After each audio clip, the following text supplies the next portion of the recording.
Bienvenidos y bienvenidas a otro episodio de La Mogolla. Hoy es viernes 13 y ando aquí con una de las mostras de Puerto Rico. Qué casualidad, ¿eh? Ando con Yarimir Cabán, alias Mima. ¿Cómo está? Muy contenta ahora mismo. Qué bueno, me alegro que estés contenta. No creo que más que yo. No creo que más que yo, pero ya hemos hablado más de una hora fuera del aire y honestamente estamos en sintonía. Nos sentimos cómodos y cómodas y por encima estoy bien alegre, ¿no? Y bien agradecido de tu disposición. Sé que no hace muchas entrevistas, así que me siento afortunado, ¿no? De tenerte aquí conmigo hoy y hablar un ratito. Gracias. ¿Qué te cuentas? ¿Todo bien? Aquí jangueando un viernes 13. Un viernes 13. Un Salud. viernes 13. Salud, salud. Pues sí, Mima, te llevaba ya pendiente, ¿no? Estaba pendiente de contactarte y hablar. Estuvimos hablando fuera del aire sobre Raquel de Buscabulla y cuánto te admira, ¿no? Y estuvimos hablando, no sabía que se conocían de tanto tiempo. Una relación bien linda, ¿no? Según me cuentas, así que me alegro, ¿no? Que no lo veo como una casualidad. Yo no creo en casualidades. Todo pasó así de repente y bien orgánico, así que estamos aquí. Estamos aquí. Y para las personas que no te conozcan, porque quizás 3/4 partes de las personas que me siguen quizás no sepan de tu música, cuéntanos un poquito, ¿no? De tu background. Wow, pues yo llevo un buen rato dando bandazo por ahí. Yo empecé a cantar. Bueno, yo cantaba como en las actividades de mi escuela superior. Pero empecé a cantar a raíz de una grabación que hice. Mi primera grabación fue en el baño de la casa de los papás de Omar Silva, que es uno de los guitarristas de Cultura Profética, que era pues mi compañero de escuela. Y esa grabación era Omar en la guitarra clásica y yo pues en la voz. Y pues para aquel entonces pues yo cantaba mucho con un grupo que se llamaba Pasillo Sonoro, que era un grupo de músicos también de mi clase, de la escuela, del año 94, cuando me gradué de high school. Y Pasillo Sonoro es el nombre del estudio de Américo Bizarri Quintero, que es uno de los productores a cargo del Especial Banco Popular, por lo menos en los últimos 5 o 6 años, no sé. Y pues también es parte del grupo APBC. Ahmed ha trabajado todos estos años en la música, contribuyó mucho a la música local. Pero pues tanto Omar como yo cantábamos, éramos parte de Pasillo Sonoro. Pero dentro de Pasillo Sonoro pues había unas instancias un poco más minimalistas, acústicas, en las cuales yo hacía mis números de trova o de bossa con Omar. Y terminé haciendo cosas a dúo con Omar. Y pues después de que esa grabación se dio, la grabamos en un full track, esa grabación se regó en la universidad. Se regó, mucha gente tenía ese cassette. Y recuerdo que había una canción que era una samba, que era de Stan Getz y Astro Gilberto, porque fue un disco que me pasó uno de los amigos de Pasillo Sonoro. Y yo le di para abajo a toda la música que me daban. Me gustaba el timbre de Astrid Gilberto porque era un timbre así flat, como que no había vibrato y era como bien, casi como hablado. Entonces eso pues influenció un poquito mi acercamiento inicial al uso de la voz, ¿no? Como tampoco que no tenía técnica ni nada, no había cogido clases, yo no estudié música, pero empecé a tocar la guitarra a los 12, 13 años con una guitarra que mi papá me regaló, que tenía 12 cuerdas de metal, estaba con el puente roto. Y todas las canciones las sacaba en 3 acordes. O sea, que con 3 acordes, sol, era sol, re y la, creo. Que con eso yo tocaba todas las canciones que se me ocurrían en ese registro, ¿no? Así fue que yo más o menos empecé a explorar mi voz y la guitarra como tal, pero pues nunca pensé que me iba a dedicar a esto. Irónicamente tampoco me quise meter ni en el coro, ni en la banda de la escuela, ni en nada relacionado a música. Yo siempre tiré para las artes plásticas. Siempre quise ser artista desde niña, lo tenía bien claro, pero pensaba como artista plástica, o sea, de la plástica. Y pues nada, luego que hice ese cassette que se regó, parece que recuerdo que había una samba que supone que fuese en portugués, pero pues yo, o sea, no sabía portugués. Y pues era un disparate de lo que yo cantaba. Es una joya, el que la tenga pues se la va a gozar, porque realmente era un disparate lo que yo estaba cantando, pero a través de la mímesis fue que yo empecé a cantar imitando el sonido de Así Gilberto, imitando el sonido de la voz de Zoraida Santiago, de la nueva trova. Yo escuché mucho trova, mucho punk, mucho rock, tenía influencias variadas, pero pues nunca me vi como dentro de la música como profesional, ni aspiré a estudiarla. Fue luego, después de varios años de haber grabado después de esas primeras grabaciones, fue que que incursioné en cultura profética, ingresé a cultura profética como corista, pero pues porque tanto Willy Rodríguez como Mar Silva y Iván Gutiérrez en aquella época, que era pianista de cultura, pues ellos habían estudiado conmigo. Así que ellos me reclutan en el año 98, 99 creo que fue. Sabían, pues me conocían de la escuela, sabían que yo pues tenía algo de oído y pues ellos acababan de empezar, ya tenían un disco y me invitan a ser parte de cultura como corista y grabamos ideas nuevas. Mi primera grabación profesional fue en Top Gun Records, en Jamaica. Así que pues eso fue como, ahí tú sabes, esa fue mi escuela, indistintamente de mis diferencias. Tengo muchas historias que contar y realmente no sé o sea, no me quiero ir por la tangente. No, tranquila, aquí todo se vale. Nada, con ellos tuve una experiencia como de 2 años, digamos, y luego o sea, mientras yo era parte de cultura, estudiaba en la universidad mi bachillerato, que fue un bachillerato larguísimo, yo hice casi 2 bachilleratos, y ingresé a la escuela de arquitectura, o sea que yo estaba estudiando arquitectura mientras era corista de cultura profética, y yo creo que como en arquitectura había mucha explotación de los estudiantes con las clases de diseño, y que fue la razón por la cual me metí a estudiar arquitectura, porque tenía tanta energía en esa época y sabía que en los talleres de arquitectura, a diferencia de en otras facultades, estaban abiertos a las 24 horas. Entonces yo, ¿sabes? A mí me gustaba la noche, me gustaba la creación, estar entonces, en el coro. Y pues yo me metí a arquitectura más en búsqueda de ese taller y me lo disfruté mucho, pero pues ya después de 2 años de diseño cambié de parecer porque también tenía una pareja que era arquitecta en esa época y que también fue influencial en esa decisión mía de estudiar arquitectura.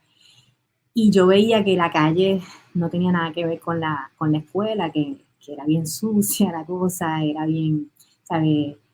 No me visualizaba en una oficina o en una empresa de arquitectos, ¿sabes? De arquitectos, no. Hice algunas maquetas, trabajé así, ayudando, asistiendo en diseño de maquetas, pero a todo esto pues seguía trabajando como corista. Luego pues conocí a DJ Nature, que Mark Underwood o Turamun, que es como que un hermano de la música, que la música me regaló. Que era parte de cultura profética. En aquel entonces era el DJ de cultura. Pero sin embargo nunca llegamos como que a coincidir, o sea, nuestra afinidad no se desarrolló trabajando juntos en cultura profética. Él escuchó una grabación que yo hice, mis primeras grabaciones fueron así como bien erráticas, aleatorias, y una de ellas fue con Huelmo. Yo le hacía pues coros también, y también trabajé haciéndole coros a otros artistas de hip hop como de ciencia ficción, etc.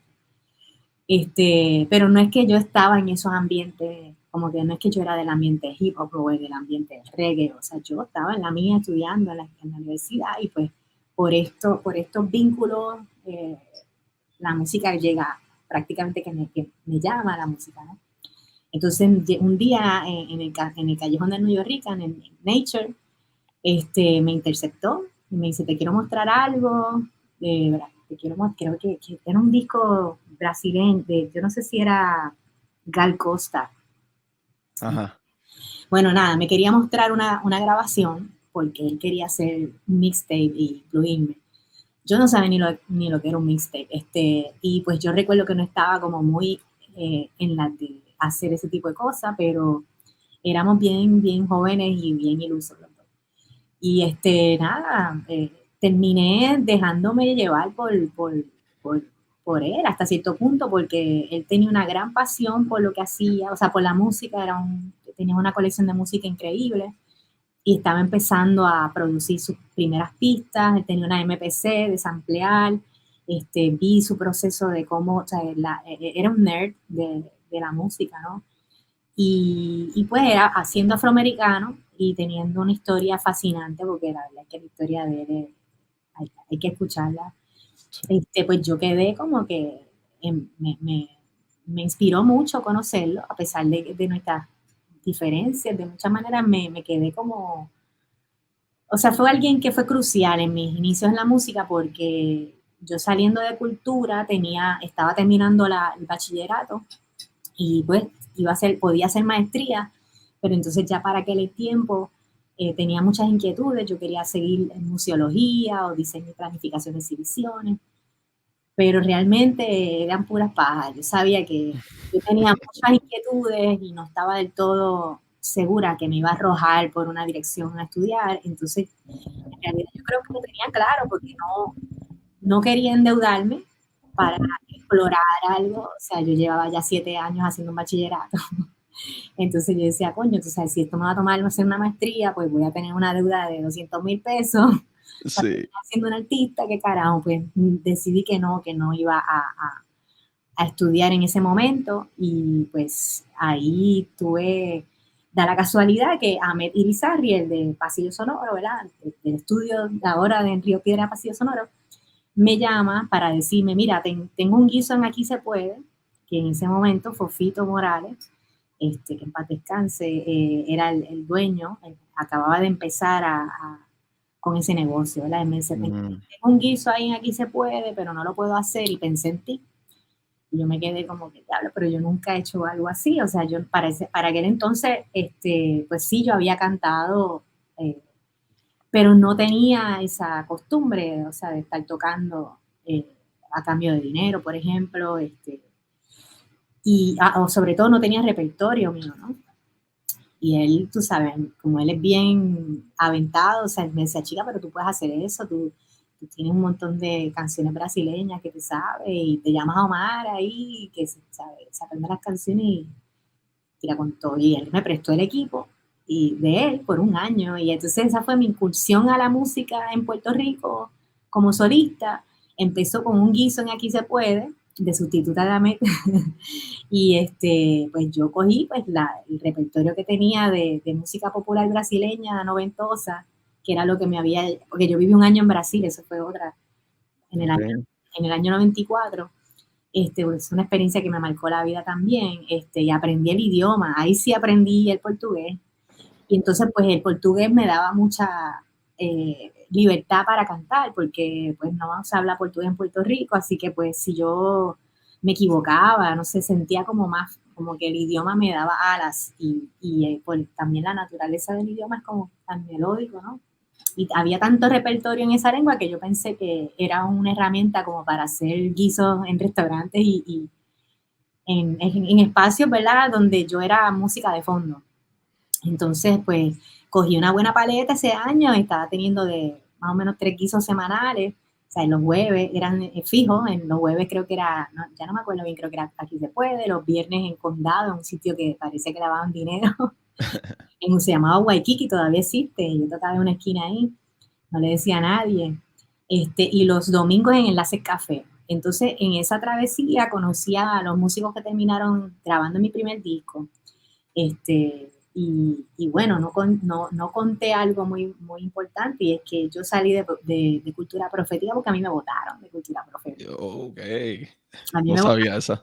a mí me votaron de cultura profética. O sea, eso fue como una herida al ego. Y Diablo.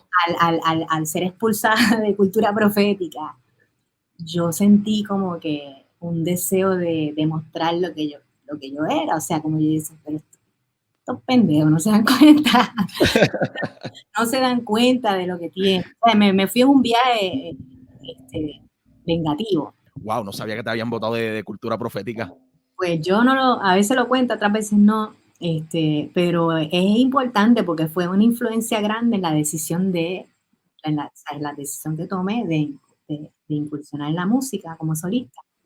Porque yo estando como corista de ellos, aunque fue mi escuela, o sea, yo de estar, tú sabes, de cantar en grabaciones caseras, de repente a ser corista de una banda que tenía una exposición en tarimas multitudinarias, o sea, habían 20.000, 50.000 personas, pues fue una cosa intensa, o sea, sobre todo en el aspecto técnico, porque yo no tenía experiencia amplificando mi voz. Y eso es algo que lo comento más que por chisme, porque fue importante en mi desarrollo, en la búsqueda de mi sonido y de mi voz, que duró años antes de yo poder, yo te diría que ya después del pozo es que yo vine como que a sentir, te estoy hablando de 2015, hace poco, realmente. Después, yo casi llevo 25 años en esto, pero hace poco fue que yo pude decir, ok, esto es lo que yo quiero, esto es lo que no, en términos sonoros, Wow. o sea, a nivel técnico. Por ejemplo, para que tengas una idea, esto también me identifico mucho con Juana Molina, que Juana Molina era comediante, no sé si conoces a Juana Molina. No. Juana Molina, una cantautora argentina, es mayor que yo. Ella antes era comediante y luego se dedicó a la música. Y ella lleva ya un tiempo en la música, pero pues ella trabaja mucho síntesis electrónica, hace su propia música. Ok. Y tiene una estética muy propia, en fin. Pero ella fue artista, una comediante famosa de la televisión argentina, pero pues descubre que se quiere dedicar a la música después de que ya ella la tiene resuelta, pues decide empezar a incursionar en la música. Y la pasó bien mal los primeros años porque por algo similar a lo que me pasó a mí, que es que yo no tenía una escuela formal en música, o sea, yo no cogí ni clases de canto, ni clases de música, ni sabía leer, ¿sabes? No sabía ni lo que era una corchea. De repente, tú estás ensayando en un cuarto con todos estos músicos, con un amplificador Baratex ahí, y cuando de repente vas a un festival en México frente a 50.000 personas y tienes una amplificación de esta, ¿sabes? Con unos monitores en el piso y donde tu voz suena, No es explota. lo mismo. Exacto, pues a mí pues me recuerdo mis primeros soundchecks que los técnicos me decían, ¿qué tú quieres? Y yo me quedaba así como, ¿qué yo quiero? Yo sé que yo quiero, yo no sé qué es esto, tú sabes, no sabía explicarle si más alto, más bajito, porque es que no entendía, era una cosa tan misteriosa. De hecho, en esa canción que se llama Mima, Sí. hay una parte que dice, el sonido es un misterio. Ujú. Y eso tiene mucho que ver con esa frustración de los primeros años en la música, como pues ya como profesional, en donde yo se supone que tuviese ese dominio y no lo tenía, pero nadie me lo explicaba. Entonces, Wow. menciono a Juana Molina porque leyendo una entrevista de ella en una revista que se llama Take Up, ella menciona que sus primeros guisos fueron espantosos, es una pesadilla, y ella lo sufrió por una cosa bien básica, y es que el monitor de ella estaba tan y tan alto que, sabes, que ella, ¿sabes?, se paralizaba cuando escuchaba la voz, pero ella no sabía que ni siquiera, o sea, tú no podías identificar que es que el monitor está alto. O sea, así de sencillo, aunque parezca estúpido, pero es algo que yo no podía, o sea, sencillamente decir, bájame un poco el monitor, la mezcla al frente, para escucharme más natural, como no suelo cantar, o sea, y eso a mí me trajo muchos problemas, porque entonces yo desafinaba porque o tenía el monitor demasiado bajito o muy alto, pero yo no entendía cómo esa faena. Wow. Entonces nadie me la explicaba ni me la, o sea, yo la tuve que descubrir por mis propias crisis cada vez. O sea, yo peleaba con los sonidistas, me odiaban, yo tenía una fama horrible entre los sonidistas. Luego recuerdo haberme hasta dedicado a trabajar con sonidistas en producciones para yo aprender, para Ujú. entender cómo es que, o sea, para tener la perspectiva de ellos, y eso me fue bien chévere porque así pude ponerme los zapatos de ellos y Claro. también verlos como aliados y que son trabajadores de la música, ¿no? Pero pues todo eso fueron papelones que tuve que pasar por años para dar, ¿sabes? Para aprender y para saber qué no quiero, qué quiero, ¿no? Eso pues, nadie me contó, o sea, nadie me explicó cómo monitorearme, cómo escucharme. Recientemente empecé a trabajar con lo que llaman in-ears, que son monitores de oído, que te los pones, y esa es la cosa más, más grande, porque pues todo lo escucho perfectamente, entonces siento que tengo control, dominio de mi voz, de lo que sale por mi boca, porque a veces tú estás el patarra cantando y por más que tú crees que estás dando una nota, pero no tienes una referencia clara, definida de lo que estás haciendo, y lo haces por fe y a veces sale bien, pero yo sufrí muchos años, muchos años de esa falta de entendimiento y de estar expuesta ante una audiencia que no sabe, no entiende eso, que te está viendo cagada de miedo ahí, y no entienden por qué. Y yo misma no sabía cómo explicar, ¿verdad? Pues parecía que era pura timidez, pero había una cuestión técnica ocurriendo. Y, en fin, eso explica gran parte de mi trayectoria, por lo menos en los inicios. Entonces, pues contaba lo de cultura porque al tener esa experiencia, ese sinsabor, yo como que una parte de mí, ¿sabes? Sabía que yo tenía un don y no lo digo, ¿verdad? Con soberbia, sino, ¿sabes? Con la responsabilidad que conlleva cultivar el talento que a veces a uno le toca, ¿no? No sé, a mí me parecía como que no era casualidad que siempre me llamasen, la música me llamaba, o sea, no era yo que la buscaba o la elegía. Entonces, al salir de cultura de esa manera, yo sabía que yo era capaz de afinar, yo sabía que yo tenía un oído, pero yo no entendía cómo, ¿verdad? Cómo reivindicarme. Entonces, también siendo parte de esa agrupación, pues obviamente era una agrupación minada por hombres y en un género súper machista y pues en esa época yo no sabía articular esas nociones, ¿verdad?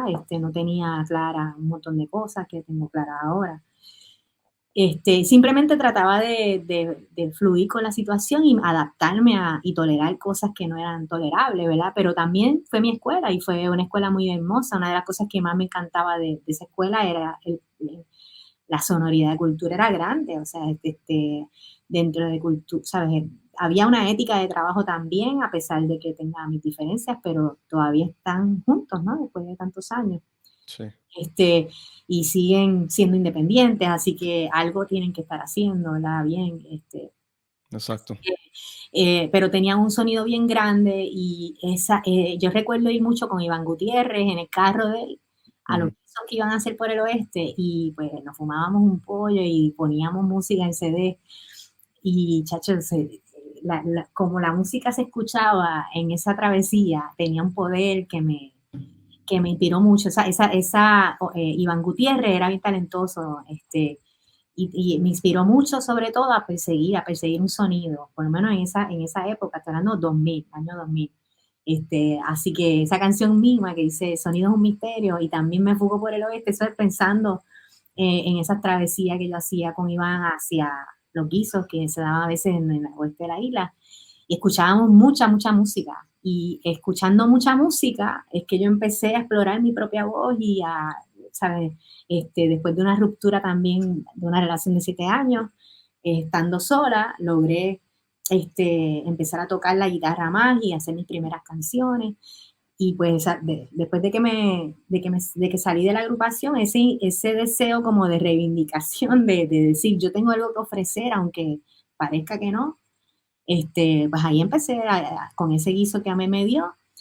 Empecé con un repertorio brasileño, pero luego poco a poco empecé a crear mis propias canciones y a conocer músicos de calibre, así en la calle. O sea, me acuerdo que Ricky Rodríguez, para darte un ejemplo, que es un bajista que ha tocó hasta con Rey Barreto antes de morir.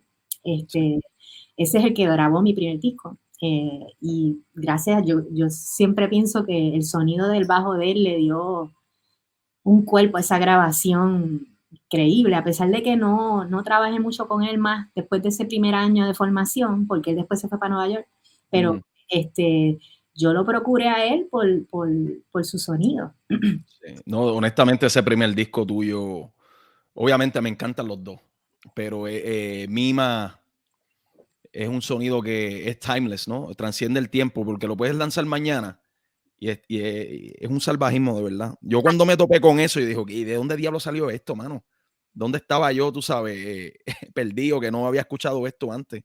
Tremendo discazo, tremendo discazo. Y me alegro que hayas vivido en Brasil un año porque la canción en donde empiezas a cantar en portugués, cuando empiezas a cantar en portugués es una cosa como que bien linda, ¿no? Y las personas siempre me preguntaban como que, ¿dónde es esa artista? ¿Es de Puerto Rico? Yo sí, de Puerto Rico, mano. Puerto Rico es así de rico, es así de rico. Pero qué cosa, me da mucha curiosidad la cuestión del no entender algunas cosas técnicas, no musicales, porque a veces uno como fanático quizás no entienda ciertos elementos, ¿no? De la música, ¿verdad? Especialmente si no sabe de música, si no sabe escribirla, si no sabe leerla, si no sabe tocar ningún instrumento. Pero ahora mismo yo me pongo a pensar me recuerda no sé por qué a Fela Kuti. Fela Kuti es de mis artistas favoritos también. Pero Fela tenía el talento, ¿no? La habilidad de treparse en tarima con 26 músicos y saber que una de las dos guitarras están desafinadas. Sí, uno escucha la desafinación, pero En, ple es práctica. en pleno concierto, tú sabes, y él paraba y mandaba a seguir tocando a los demás. Y entonces era como un show, ¿no? De que iba al guitarrista y se la afinaba a él. Ahora sí, y seguían cantando. Y yo, este hombre, mano, de verdad. Y entonces me topo contigo de que uno perjura, ¿no? Que no tenías ese tipo de inquietud o esas inseguridades. Y mira cómo fue tu trayectoria, ¿no? El camino de aprendizaje es bien distinto de una persona a otra. Sí, porque yo de estar cantando en talent show de la escuela, de repente estar en el Rasteca, allí en DF, tú sabes, frente a 50.000 personas haciendo soundcheck con esta gente que ya pues tenían una calle que yo no tenía. Exacto. Aparte que yo no tenía tampoco una práctica, o sea, no estaba habituada a escucharme de manera amplificada. O sea, yo venía de cantar a cambio de alitas de pollo en el Rancho Bohemio en Trujillo Alto en el año 94, con estos muchachos que realmente no cobraban por su trabajo tampoco, pero éramos estudiantes de high school todavía. Ujú. A eso, ¿no? O sea, llegué a trabajar, antes de Cultura estuve también, me acuerdo que hice unos showcitos ahí con Omar Silva, él en la guitarra y yo en la voz, en el Café San Rafael, en el Viejo San Juan, que eso era donde está el Banco Popular ahora en la calle Recinto Sur, ese edificio, pues ahí hay una placita y había Ujú. donde Carlis, creo, no sé si Carlis sigue ahí todavía, ya yo casi no voy a San Juan. Dale. Recuerdo haber ido una vez allí. Sí, pues yo llegué a hacer un par de presentaciones ahí y pues tú sabes, a rajatabla, sin mucho, sin mucho ensayo, tú sabes. Sí. Pero ya luego de que pues empecé, tuve ese año, ¿verdad? De calle, como quien dice, tocando en restaurantes, música de fondo, en bares, en barras. Ujú. Cogí mi callecita ahí, cogí muchos cantazos también, pero pues tú sabes, eso eran los tiempos de cobrar, tocar por 60 pesos la noche, 3 sets, este, pero pues se gozó, y ya ahí, luego de estar añejando un poquito ese repertorio, fue que grabé mi primer disco como en el año 2004, y entonces me mudé para Nueva York. Mm. O sea, ya, yo saqué mi disco, o sea, yo lo presenté por primera vez en el Teatro Público de Nueva York, que es el Joe's Pop, el 6 de junio del 2005. Creo Wow. que fue el 6 de junio del 2005. Y después lo presenté en Puerto Rico en octubre del 2005 en el teatro, lo que era el Café Teatro Silvia Resach, que ahora es Punto Fijo. Y de ahí por ahí para abajo seguí tocando mucho en los antros de Viejo San Juan. Seguía tocando en San Juan, sobre todo en Café Seda, que fue después de Aquí se puede, Fofito mudó su local para Café Seda y pues eran los espacios que había, ¿no? O sea, también llegué a tocar en lo que era el escenario, que después se convierte en rumba. Toqué mucho en el Viejo San Juan y luego pues ahí, hasta que se mudó la escena musical y como que lo que estaba pasando allí se desplazó hacia Santurce como en el 2009, cuando se fundó La Respuesta, que era la galería comercial entonces, antes de La Respuesta, Sí. de Tito Rovira. Y pues yo fui con Macha Colón y Rita Indiana, creo que tenía en ese momento el grupo se llama Miti Miti, las que abrimos La Respuesta, las que hicimos mucho abriendo La Respuesta. Y ya, pues, ahí hay otro, eso es un before and after, después de Rita y Marcha, olvídate, ya todo, Sí, qué clase de ganga, qué clase de ganga. Y de hecho, para el 2010 que yo comienzo a ir a la respuesta, poco después, es que yo me topo con esa escena, ¿no? Y me tiraba desde Arroyo me tiraba cada rato, cualquier show que había, Boca Floja, cuando vino no sé dónde estaba viviendo ese entonces, pero yo decía, wow, Boca Floja, tengo que verlo con Luis Díaz y todo eso, mucho rap, mucho hip hop, pero te vi allí también muchas veces, pero te quería preguntar, ¿cuándo es que tú vuelves de Nueva York? Bueno, yo realmente lo que estuve en Nueva York fueron como 2 años y medio, o sea, pues yo vine para Puerto Rico a tocar un guiso para abrirle a Bobby Valentín en el Hotel San Juan, creo que fue. Ok, Y yo, pues en Nueva York, yo no vivía bien, o sea, vivía muy bien gracias al apoyo de mi corillo, que era de Colombia, y era una gente que siempre me trató como una reina allá, pero a nivel de, ¿verdad? De ingresos por música, eso, nada que ver. O fuerte. sea, y pues en Puerto Rico yo sí podía vivir y pagar mi renta, o sea, y también yo traté de moverme dentro de lo que estaba ocurriendo, así de la industria, ¿verdad? Los LAMC de la vida, y yo tengo, pues, una zorra vida, ya yo he recorrido mucho, tuve mi joseo, ¿verdad? Y pues tuve muchas decepciones y muchas frustraciones que se relacionan a esa época porque pues yo sentía que yo tenía un porvenir ahí, o sea, en la música y tenía un buen disco, pero no encajaba en ningún lado, o sea, porque era un disco que cuando yo lo grabé estaba siendo muy influenciada por la formación jazzística de los músicos que participaron en mi grabación. O sea, y yo como que lo dejé ser, tampoco les di cabulla a esos músicos y por eso ese disco es tan hermoso, porque se grabó en vivo, ese disco se grabó en vivo, no hay clic, no hay, Wow, ¿sabes? Ahí lo único que se grabó que no es en vivo son los arreglos de cuerda y de viento. Y Ojo Avisor, que yo fui a Bogotá a grabar esa canción con un gran amigo mío argentino, un guitarrista, Martín Cuadra, que grabó 3 canciones de ese disco. Pero es que eso se consideran overdubs, lo que llaman, que son pues, arreglos ya eh, extras de la grabación, pero todo el disco fue hecho en vivo. Entonces, wow. tiene una fuerza por eso, ¿no? Porque había una magia ocurriendo en vivo. Aparte que eran instrumentistas durísimos, o sea, Bayrex Jiménez en el piano, que tenía mucho soul, Ricky Rodríguez, con ese sonido de Ricky es como increíble. Estaba Efraín Martínez, que es un maestro, toca con Viento de Agua, con todo Puerto Rico, está con Lucecita. Efraín, pues o sea, esos son los músicos con quienes yo pues me cultivé en Bio San Juan. Omar Silva tocó la guitarra, yo no la tocaba, eso sí, Mm, yo no grabé guitarra en ese disco. Y pues nada, eso, ¿cómo te digo? Esa influencia de esos músicos que venían de un lenguaje más formal, a pesar de que eran más callejeros, pero venían mucho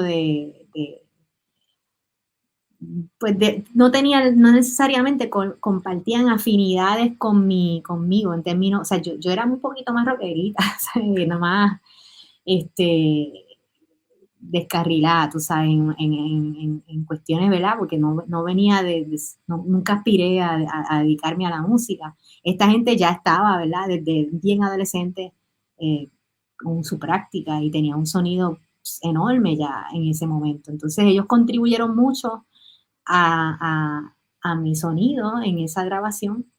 Este, pero pues fue un momento medio raro para mí en términos de mercadeo porque yo no, o sea, como que yo tenía una actitud un poquito más irreverente hacia la vida en general de lo que sí. reflejaba ese disco en términos musicales, porque ese disco podía escuchar a una gente mayor, como chamaquites, Ujú, y entonces, pues, yo me traté de mover un poquito en la escena del jazz en Nueva York, loca, pero sí. totalmente desubicada.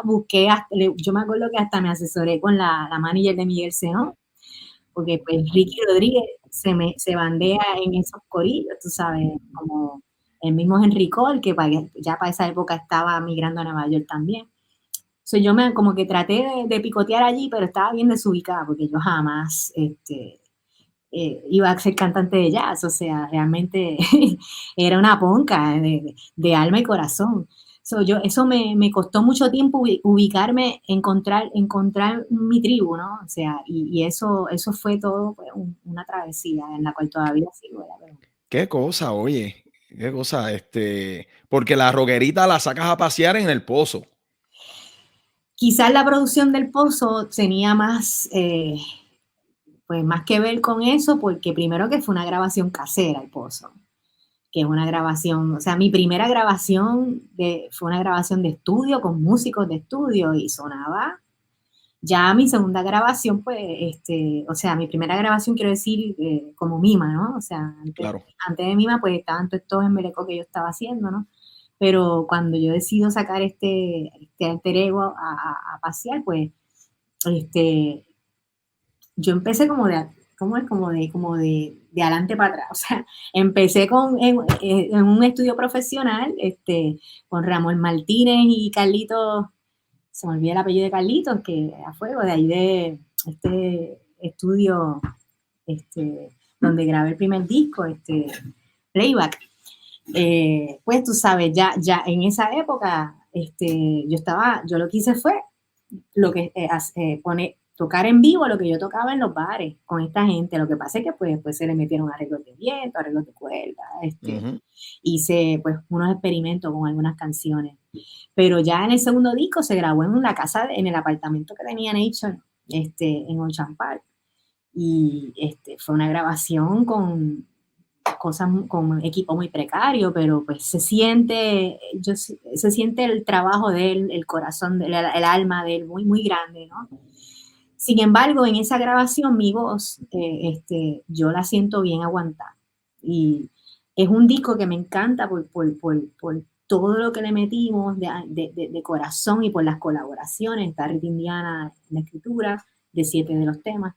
Y es un disco, ¿verdad? Que tiene mucho valor por la historia detrás del proceso, que también fue bien ambicioso, bien cuesta arriba.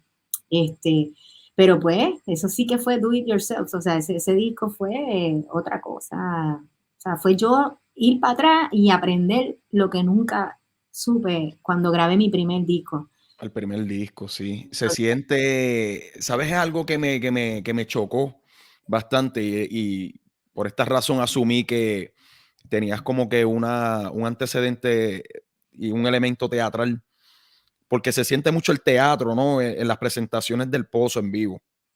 Y entonces yo decía como que yo no sé si ella estudió teatro o estudió actuación o algo y lo quiere implementar, ¿no? Ahora en las presentaciones, porque eso era una experiencia completa, ¿no? Se ella guindando, la gente disfrazada, mucho músico en la tarima. Y te quería preguntar eso, ¿no? Pero ahora explicando, ¿no? Tu trayectoria, no mencionaste nada de teatro. Bueno, esa es buena, esa es buena. Sí, el teatro siempre fue el lugar para mí desde el punto de vista de que la naturaleza de lo que yo hago desde siempre es íntima. O sea, siempre yo empecé tocando en espacios bien pequeños, o sea, como una servidora literalmente. Tú te estabas comiendo algo y yo estaba ahí de fondo. Sí. Cosa que no es lo que, no te creas que me encanta hacer eso tampoco, pero esa fue mi escuelita también como solista, ¿no? Y como era una propuesta acústica, pues la cercanía y la intimidad era importante para que eso funcionara. El problema que yo tenía, que fue también lo que me dio mucha guerra en mis primeros años de formación como solista, es que yo me tuve que someter a espacios bien hostiles porque tenía que tocar este tipo de música acústica al lado de una barra donde la gente estaba en una gritería, ¿sabes? En realidad yo tenía que estar haciendo punk rock o otro tipo de música, pero pues yo me inclinaba a hacer esa música en barras y pues, o sea, yo llenaba los sitios, llenábamos los sitios, pero era bien cuesta arriba porque nunca tuve el placer de explorar esa música en los espacios donde esa música era posible, o sea, en espacios como teatro, era como si fuera casi música de cámara, como pues jazz o algo así. Y ahí empieza la transformación también buscando amplificar el sonido, o sea, ya empecé a hacer más electroacústica, ¿no? Y lo del teatro, pues yo siempre he sido medio histrioniquita, pero realmente nunca estudié teatro, una lástima, porque yo fui estudiante de la UPI y cogí muchas electivas en historia sobre todo. Ok. Eh, tengo muchas clases de historia, muchas clases en arte plástica, pero nunca tuve, o sea, nunca pude explorar ni la danza ni el teatro, así que yo siempre fui esta varilla con un gran deseo de cantar, pero con una represión brutal de mi propio, ¿sabes? De mi propia fuente de luz sonora, porque pues tenía muchas, no solo dudas, pero limitaciones técnicas y hasta de poder hasta soltarme, ¿no? Así que me tomó años realmente gozar en vivo, ¿no? Y identificar qué lugares funcionaban, qué no. O sea, parece tonto, pero a mí se me ha hecho muy difícil a lo largo de mi vida identificar esas cosas tan básicas, desde cómo monitorearme, desde qué lugares son los adecuados, desde quién es mi audiencia, eso yo no sé si uno lo decide o no, pero, o sea, cosas básicas para uno ubicarse, ¿verdad? En el panorama donde uno se presenta. Esa cuestión de las experiencias de tocar en vivo y de saber qué lugares identificar, ¿no? Para seguir presentándote, me recuerda cuando tú te molestas, cuando hay mucha gente hablando. A mí me encantaba. A veces yo llegaba a los shows y yo decía, ojalá empiecen a hablar mucha mierda para que los mande para el carajo, porque así mismo lo hacía.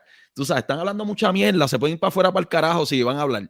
Y eso yo me lo gozaba, porque a mí me encanta esa cuestión de mandar a la gente para las ventas. Uno siente como un alivio, ¿no? Y ya escuchabas el silencio, ¿no? En el público. La Y atención, la atención.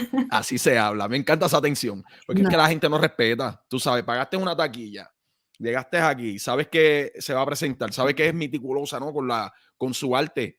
Cállese la jodida boca, ¿me entiendes? Es como que la gente empieza a beber y como que no se quedan quietos. eso no es Pero me culpa, encantaba eso, me encantaba que los mandaras no para afuera. Me eso me gusta. tomó muchos años aprender a autorregularme. Lo que pasa es que yo no entendía que para yo lograr que me escuchasen tenía que trabajar varias cosas, entre ellas escoger un lugar que no tuviese una barra que compitiese con mi música. La otra es obviamente el dominio escénico, porque cuando tú tienes una persona que domina, se logra capturar la energía de la gente. Ujú. Y por otro lado, pues hay públicos y hay públicos. A mí me tocó muchos tipos de audiencia y había audiencias que lo que iban a mi show tú sabes. Al fichureo, al faranduleo, que la gente, tú sabes cómo es.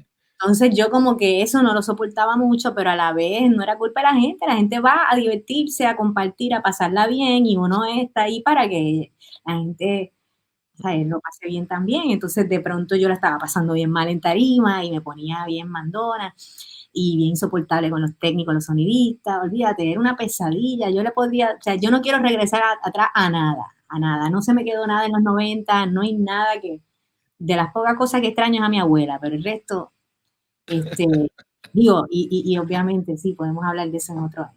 Pero sí, la pasé muy mal en ese aspecto porque o sea, era tan y tan ingenua en ese aspecto, no tenía, pues aprendí a cartazo eso, ¿no? Ahora pues ya sé y a veces pues me invitan a hacer, yo llegué a un punto en que, por ejemplo, con La Respuesta dejé de tocar porque aunque La Respuesta era un buen venue, tenía una tarima, todo equipado, pues se me hacía bien difícil también, a pesar de todo, tenía la barra ahí y pues, o sea, hay videos míos ahí, yo tocando La Respuesta, un gallinero cabrón ahí, tú sabes. Entonces, pues, era bien loco yo tratar de hacer ese tipo de música para esos espacios, pero es que yo no, como que no se me ocurrían otros, ¿no? Entonces, en ese sentido, ves que yo no era una persona que tenía unas tablas o una formación, o sea, si yo hubiese venido del teatro, hubiese venido de la danza, hubiese venido, yo qué sé, de la misma música, ¿no? Esas cosas quizás hubiesen sido más, como que ya las hubiese podido tarar antes de exponerme a eso, pero pues yo en ese sentido no tuve esa formación. Yo vine de la Yupi, ¿verdad? Pero no estudié ni música ni teatro, y pues nada, o sea, encontrar mi lugar me ha tomado muchísimos años todavía sigo buscando mi lugar. Y lo del teatro, pues para contestarte eso ya, ya después de mi primer disco, que fue bien frustrante no poder tocarlo con giras, ninguno de los dos discos, ¿no? Pero sobre todo el primero, que yo sentía que era un disco como para espacios, ¿verdad? Como café teatro. Lo llegué a tocar en algunos sitios, ¿verdad? En Nueva York, chévere, pero todo era, chacho, un pulseo, un joseo, una brega cañona, tú sabes, yo. En fin, no me quiero ni acordar. Pero después de eso, conozco a Rita Indiana. Conozco a Rita Indiana en el 2006, yo creo que fue. Apareció en un show mío en el Café Seda. Bella. Y a ese tiempo ella acababa de publicar su novela Papi. Y nada, mano, tú sabes, ella me acordaba mucho a la niña que yo fui, o la niña que yo fui, en mis 7, 8, o como mis 8 años, más o menos, 8 o 9 años. Ella me acordaba mucho a esa etapa de mi vida, a la persona que yo era y por eso como que me identifiqué mucho con ella. Claro, luego pues se reveló como la artista que ella es, pero en su expresión de género, en su es geminiana como yo también.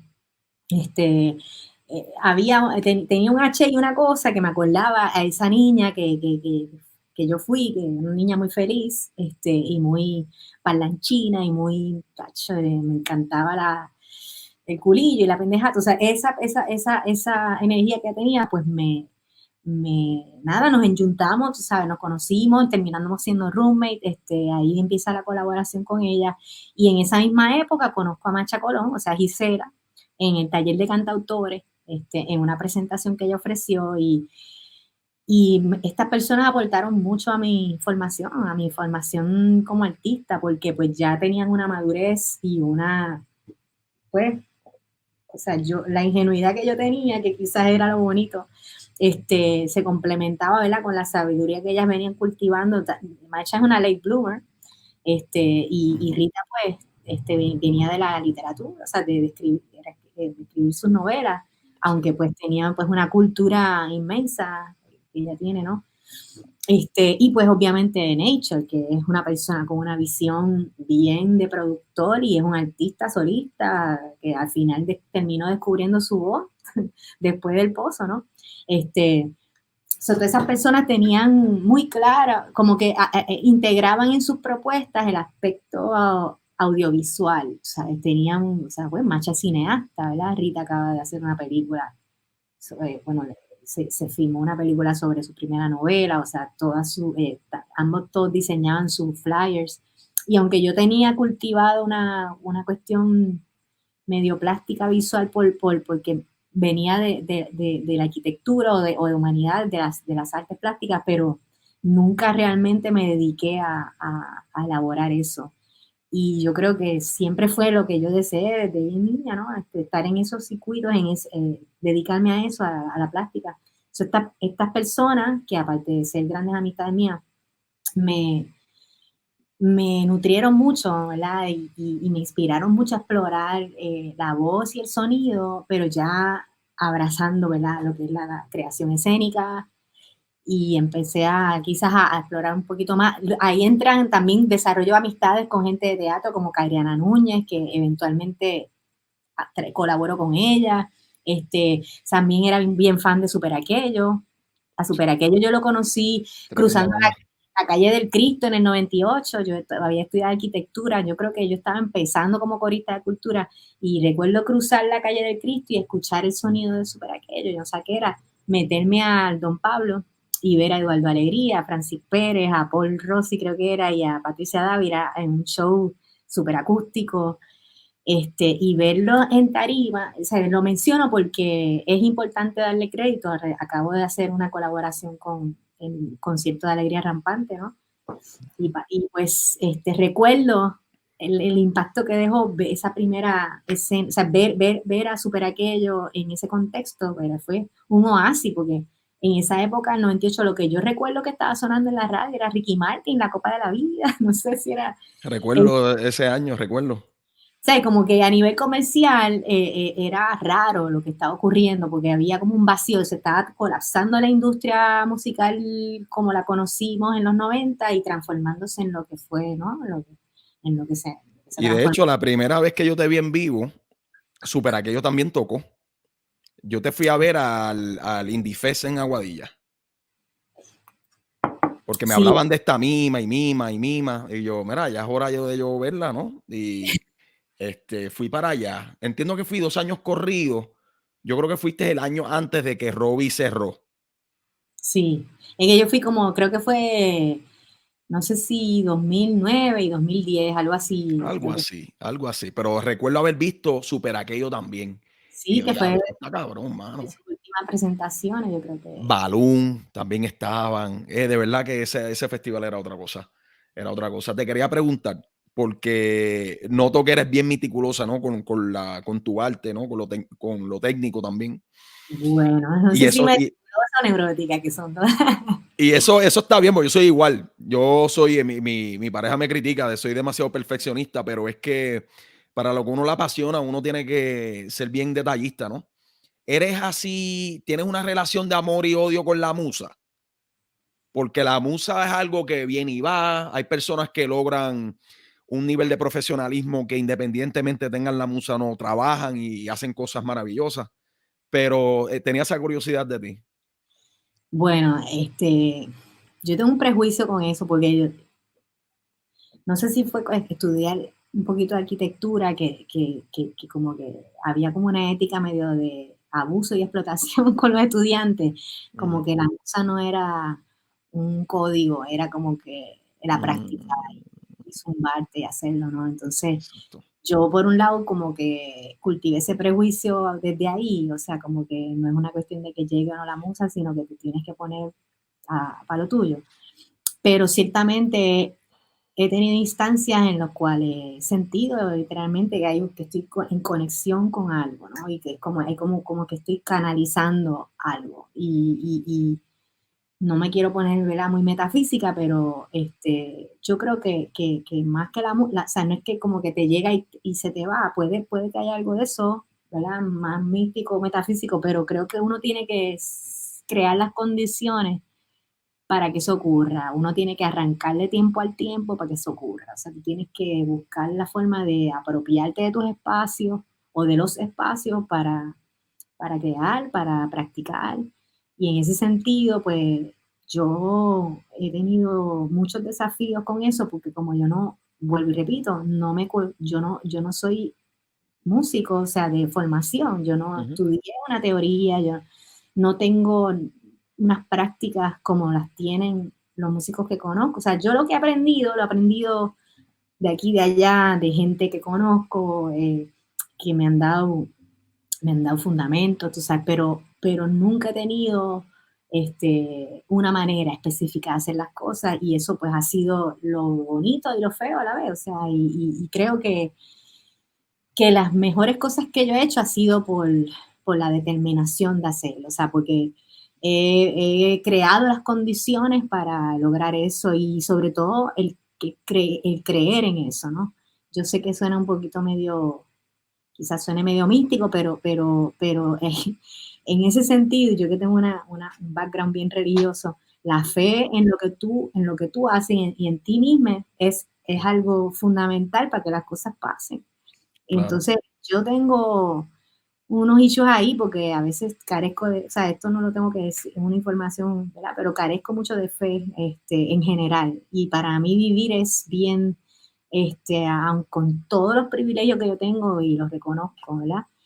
Pero a veces es bien cuesta arriba porque sí padezco y sufro mucho de la duda y eso, pues yo he notado la diferencia grande cuando tú crees en lo que estás haciendo o en las personas que están a tu lado o en ti misma, versus cuando estás, ¿verdad? Desconectada y no tienes como que esa, no sé, esa fe en lo que estás haciendo. Entonces ahí yo como que me aíslo un poco y trato de simplemente bregar conmigo mismo y tú sabes, Sí. parte también de lo que he aprendido a aceptar en mi caso es que yo no me puedo como comparar con nadie, tú sabes, que yo tengo mi propia ruta y que aunque, pues, que yo no produzco al ritmo del mercado, que soy lente, ¿sabes? Y que eso está bien, que pues, tú sabes, yo si me muero, quiero dejar lo poco que dejo, o sea, que sea algo que realmente, en lo cual yo creí. Ujú. Y, y pues sí, tengo algún par de cositas que están ahí media chapuceadas, ¿verdad? Pero en general trato o sea, cuando hago algo, trato de poner toda el foco y la intención en eso. Y vivir con intención es realmente una de las cosas más retantes hoy día, porque que el foco es algo que se ve constantemente amenazado por la cantidad de distracciones a las cuales estamos sometidos hoy día, porque estamos aquí enchufados todo el tiempo entonces es bien difícil a veces tener esa disciplina. A mí, pues, odio la palabra disciplina porque nunca lo he sido del todo, pero sí he descubierto que cuando yo sé lo que quiero o sé a dónde voy o tengo una convicción particular en una idea, me meto con disciplina.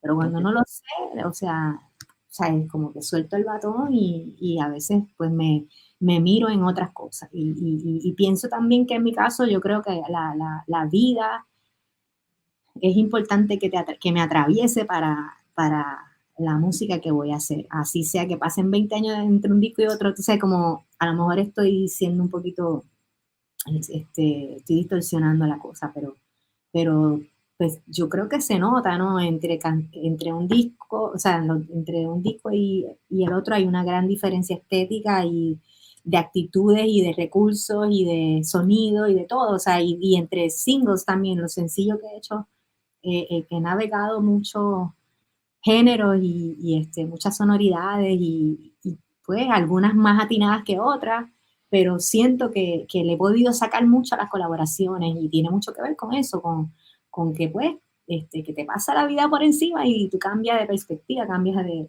Claro, en fin. claro, mucho ahí por analizar. Noto ahí que quisiste obviar, ¿no? La cuestión de la metafísica, pero yo diría que sobre la mitad de la contestación que me acabas de dar es más científica que otra cosa. Obviamente mencionaste la fe y lo demás, pero hablaste también de crear las condiciones, ¿no? Y yo, esa cuestión de crear las condiciones y de estudiarlas, yo lo aprendí estudiando mucho el socialismo, ya que, pues, que quieren obviar, ¿no? Lo metafísico. En la ciencia política socialista y comunista quieren obviar, obviamente, la metafísica y centrarse en lo que se puede cuantificar, en lo tangible, en las condiciones, ¿no? Y eso me ha ayudado un montón, me ha ayudado un montón. Es algo que he tenido que aprender mucho, porque yo soy de musa, cuando me llega y hago cositas chéveres, pero especialmente la escritura, ¿no? Escribiendo en la investigación histórica y lo demás. Pero aprendí a que si creo, ¿no? Una condición, un ambiente, la musa realmente llega. Es algo como que está ahí, esperándome. Si las condiciones que creé son adecuadas, ¿no? Para lo que voy a hacer. Así que es algo bien, bien interesante, ¿no? Esa mezcla de cosas. Y también me causa mucha curiosidad si te has tomado el tiempo o si te ha dado curiosidad a ti pensar en cómo nosotros los fanáticos de tu música percibimos tus proyectos. Porque estoy notando que, y lo has admitido, ¿no? Muchas dudas dentro del proceso y cada cual tiene sus dudas, ¿no? En lo que haga. Pero nosotros por acá vemos la música tuya bien distinta uno de otro, ¿no? Los discos, comparándolo. Cuando yo escuché El Pozo y decía, ¿qué es esto?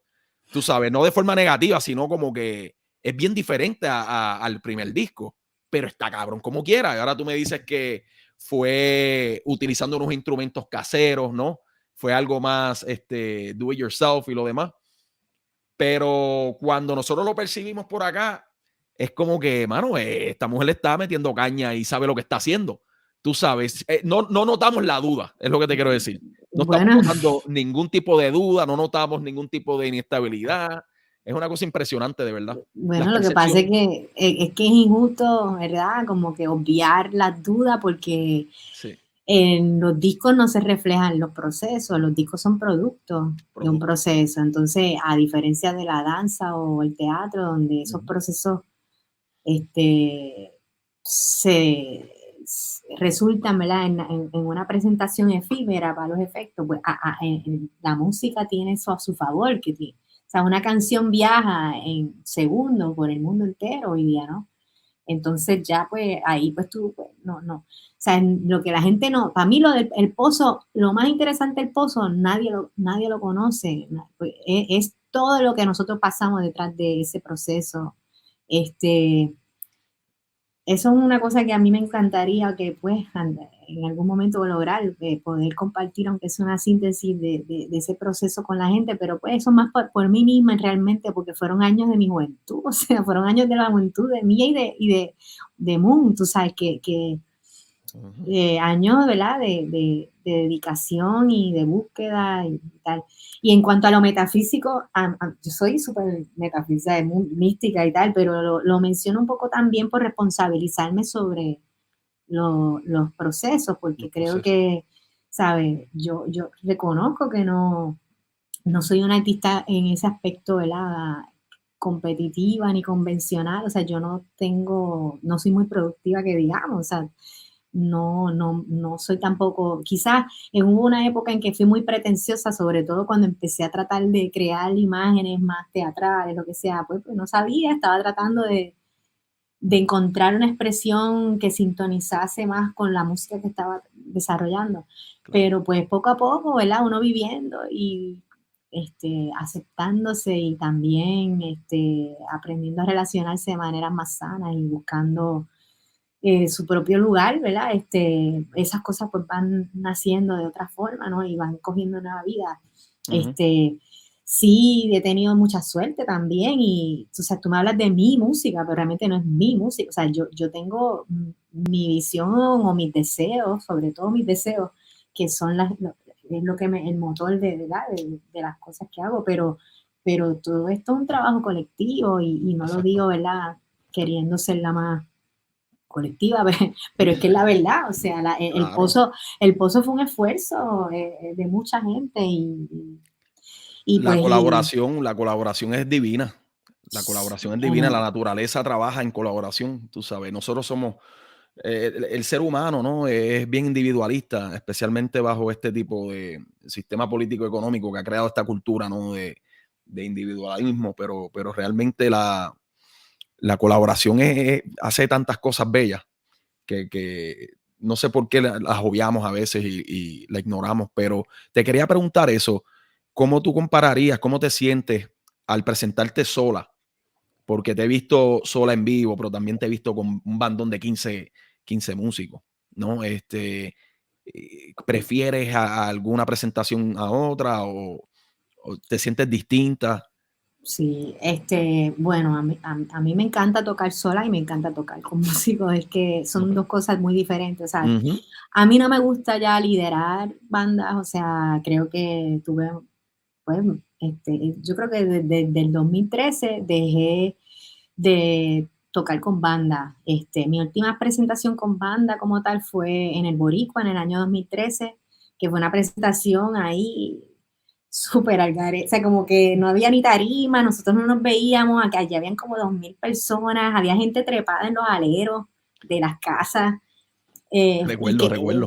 quedó bello, tú sabes, pero a la vez fue como que, nada, fue una experiencia que no voy a olvidar porque fue yo creo que la última vez que toqué con mi banda como tal, o sea, eh, comencé a dejar de tocar en banda porque muchos de los músicos con quienes yo colaboraba empezaron a migrar, o sea, Bayrex Jiménez estuvo preso, luego terminó en Chicago.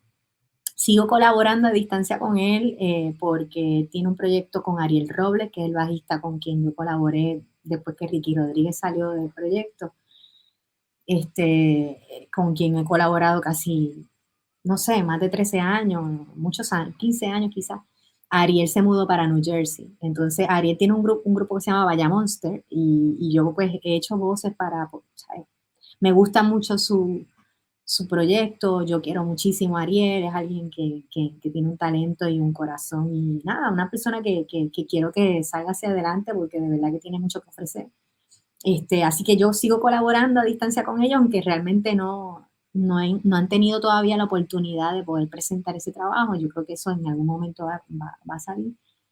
Pero nada, para resumirte, pues se diluyó la banda en parte porque yo solté el proyecto, porque tan pronto Bairés se fue Ariel en el 2015 para New Jersey, Pachi, que fue el que sustituyó a Bairex. Pachi es ahora Pachi Man, que está, tú sabes, haciendo un proyecto extraordinario, tú sabes, Pachi es un cráneo y una de las personas más talentosas también que conozco, es multiinstrumentalista, o sea, es increíble lo que está haciendo Pachi. Pero Pachi fue el que grabó en el Pozo, por cierto, fue el que sustituyó a Bairex. Y ya cuando Pachi se fue, o sea, después de que se fue Bairex, se fue Ariel, Pachi se fue, me queda Efra y Ariel, que son los más importantes, pero a la vez como que yo estaba un poquito agotada y a mí el Pozo me drenó muchísimo. Esa colaboración fue hermosa, pero también fue bien difícil de sostener, porque cuando yo grabé ese disco habían ya casi 10 músicos en la banda. O sea, yo empecé con un cuarteto, tenía 2 bateristas, 2 percusionistas, 4 metales, o sea, y llegó un momento en que yo me sentía excluida de mi propio proyecto, pero a mano propia, que es lo más patético de todo. O sea, entonces, pues me di cuenta que yo estaba abandonando mi propia labor, que era el taller de yo buscar, o sea, con la guitarra y con la voz, lo dejé de hacer por estar tratando de dirigir y esto, lo otro, aparte de que es difícil, eran todos machos, había que estar de alguna forma, o sea, ellos no se dan cuenta y uno no se da cuenta en bandas a veces porque es importante, o sea, la cuestión de liderazgo en las bandas es súper importante porque y la organización, ¿no? Y cómo eso se trabaja. Hay gente que tiene formas más horizontales de trabajar, hay otros que tienen su jerarquía. Mi escuela fue súper machista, piramidal. Obviamente funcionaba dentro del sistema patriarcal, ¿verdad? Pero aparte de eso, pues yo me di cuenta que estaba reproduciendo un esquema que era justo lo que yo criticaba en términos, ¿verdad? De que yo, pues la voz femenina, o sea, la pirámide, ¿no? Y no me bregaba porque no solamente el nivel de responsabilidad que tenía, pero como que yo sentía que estaba desconectada de la música, o sea, yo misma estaba quedando mal en términos de mi propia ejecución porque no estaba cuidando eso y se me hizo bien complicado estar on top of it, como dicen los gringos, como que estar ahí. Entiendo. Y lo hicimos cabrón. Yo tengo grabaciones de esa época en vivo. Nosotros ensayamos en el Nazareno, que ya eso se murió. Era El un sitio. NASA, diablo, yo me acuerdo la primera vez que yo fui para el NASA, pues me lo mencionaban como que, mira, hay una barra en Puerta de Tierra y eso es, cuando vayas allí, eso es un museo de salsa y yo pues dale, pues a mí me gusta mucho la salsa y fui para allá pero esta era mi primera vez entrando así solo a Puerta de Tierra, acuérdate, yo soy del sur, me había recién mudado a Santurce y lo demás, y yo buscando el NASA y la oscuridad. Cogí por tú sabes que hay un carril que es para la guagua de la ama nada más. Ajá. Sabe que cogí el carril de la ama, yo buscando la jodida barra esa, y los guardias me paran, y yo, ¿qué te pasa? ¿Qué haces? No tengo registro de la registración del carro, no lo tenía. Tú sabes, los tintes estaban al garete, no tenía cinturón puesto. Tú sabes, pero no me dieron ningún boleto, me ayudaron y conseguí el NASA. Entonces le pregunto a un don que andaba por ahí en la oscuridad, mire, don, el NASA. Y él me dice, ¿a quién tú buscas? Y yo, a nadie en específico, estoy buscando la barra. Cuando entro, que logro conseguirla, ¿no? No había nadie. Había una parejita de personas mayores y, y ellos me miraban como que, ¿qué tú haces aquí jangueando? Tú seas tan joven. Y yo, mano, yo estaba loco por venir para acá. Tú sabes, el Nazareno.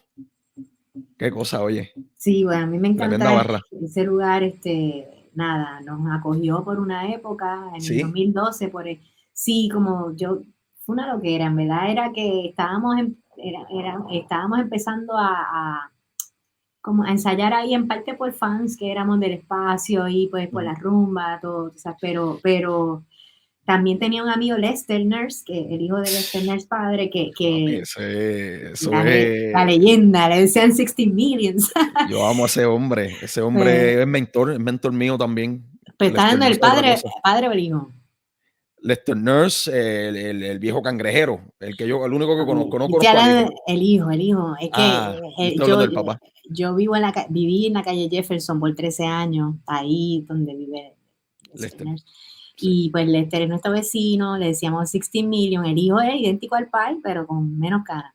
Ok. Y nada, un personaje, lo adoramos. Y Lester estuvo trabajando un poco en el Ancón de Eloísa y trabajaba también ahí en el NASA y estaba como que, nada, siempre me hablaba, tiene que venir para el NASA, no sé qué, hasta que un día con Nature hablando, Nature me dice, ¿por qué no hacemos los ensayos en el NASA? Y yo pensando, como, ya, esto está caliente porque hay un punto, tú sabes, allí. A fuego.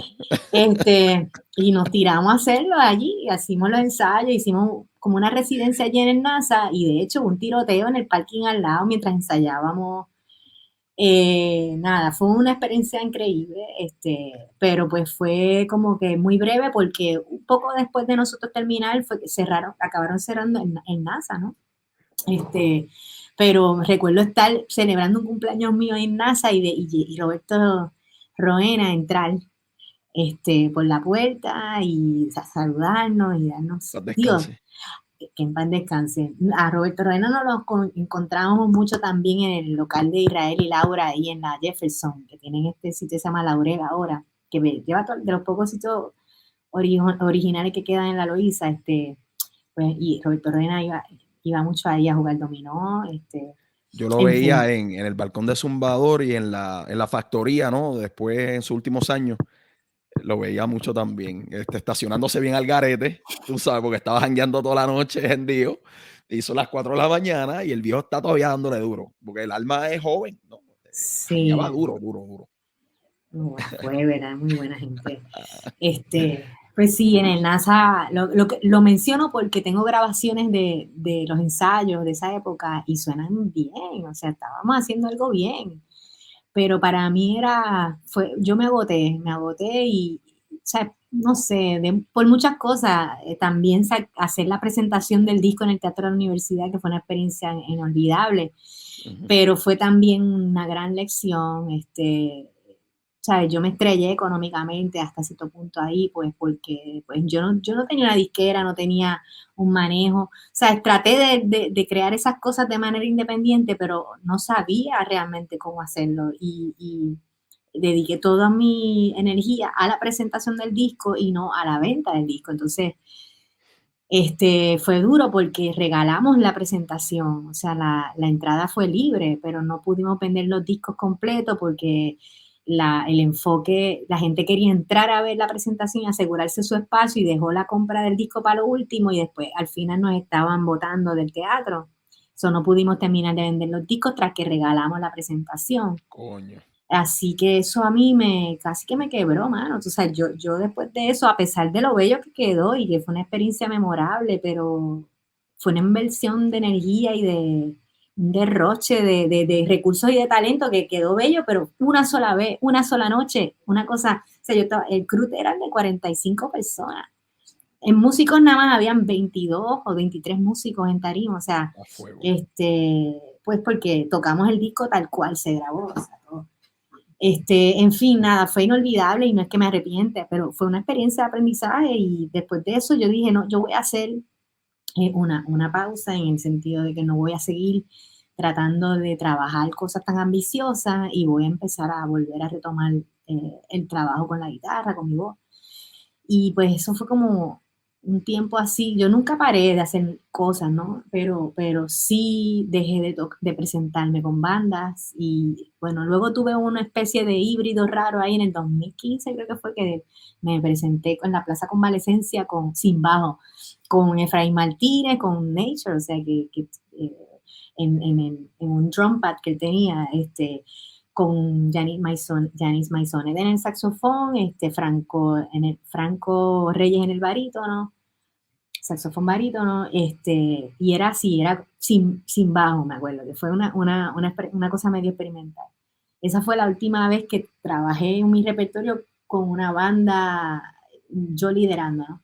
Y fue para Asuntos Efímeros, que hizo el encuentro de performance, que se llamaba Quiebre, Ujú. y eso fue lindo, o sea, fue una gran presentación, pero pues fue la última vez que me presenté con banda como tal, con mi banda.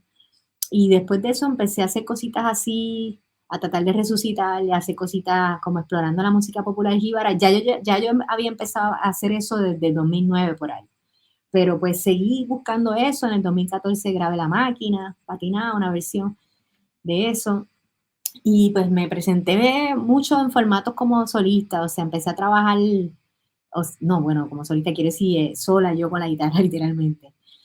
Y me gustaba mucho porque si yo me equivocaba lo podía cargar con gracia porque no tenía que responderle a nadie, no tenía estrés con el montaje, no tenía que ponerme neurótica porque nadie llegaba tarde o porque, en fin, pero pues sí extraño mucho la dinámica, o sea, tengo un afecto muy grande por los músicos con quienes trabajé y a pesar de esos sinsabores de liderar y de todo lo que implica, ¿verdad? Tener banda, esa experiencia de tú elevarte musicalmente con alguien en un momento, o sea, en una tarima, es como lo más cercano a la libertad, además de correr bicicleta para mí. Eso es lo más hermoso, ¿no? De tener esa conexión en tarima con una música y hacer algo que queda bien. O sea, eso es algo Qué que yo, dinámica fuerte, ¿no? Porque sí, tienes unas cosas que añoras, ¿no? De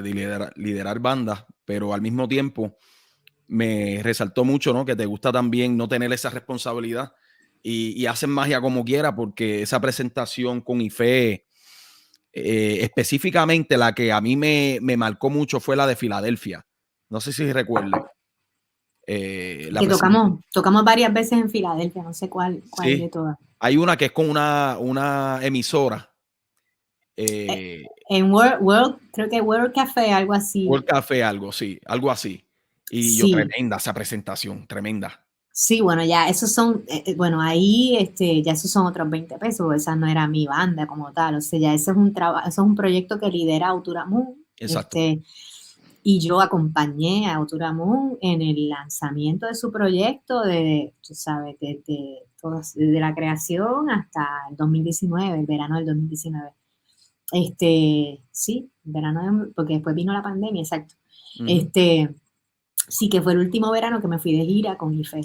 Sí, no, ya con IFE, o sea, una cosa es uno liderar banda, otra cosa es uno pertenecer a una banda y otra cosa es colaborar con una banda. Yo colaboro con Dove Ambassadors. Eso resolvió mi problema, o sea, porque Dove Ambassador es una banda aparte, yo tengo mi propio rollo aparte, o sea, yo tengo mi sonoridad, mi identidad, Dove Ambassador tiene su identidad, su sonoridad, y nosotros colaboramos y lo chulo es que yo no siento que ni mi identidad ni mi sonoridad se ven comprometidas ni la de ellos, pero juntos somos Magia. un monstruo, sí, es una Yo, cosa, yo no me esperaba esa colaboración. eh, Yo decía como que coño, porque ellos le meten.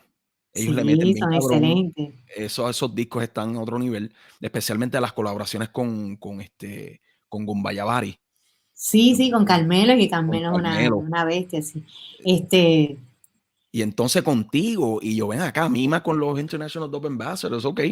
Recuerdo que cuando compré los espejuelos por primera vez, ok, y estaba yo mareado por ahí y no podía ni guiar, te fui a ver al nido, sí, al nido con ellos, y esto fue antes de la pandemia, porque esto fue como 2018. Y esto yo lo tengo que ver en vivo porque lo escuchaba y yo decía, me da curiosidad cómo suena en vivo esta colaboración. Y honestamente eso es magia, magia. Me alegro que se hayan presentado de nuevo, ¿no? En Mayagüez hace poco. sí, ese show, qué hermoso, de verdad que fue para mí un lujo volver a cantar. Eso fue después de 2 años y pico y medio, perdón, de encierro. Y la verdad es que fue hermoso y pues, o sea, yo desde que tú fuiste a la última presentación que tuve antes del lockdown, que fue el 7 de marzo del 2020 en Cabo Rojo. Yo solita con la guitarra, estaba Alegría, Eduardo Alegría, José, mi hijo de La Palma, Ujú.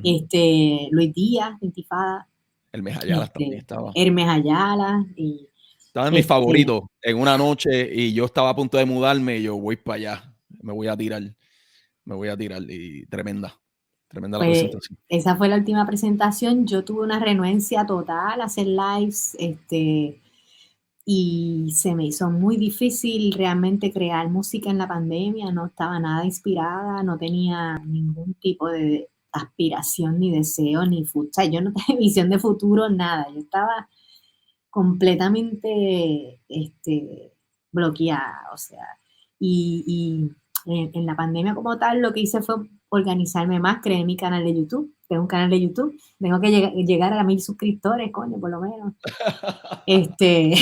Andamos de las mismas. Rara la fruta fresca que aquí se da a conocer, hay mucha que da placer y poca que ya parezca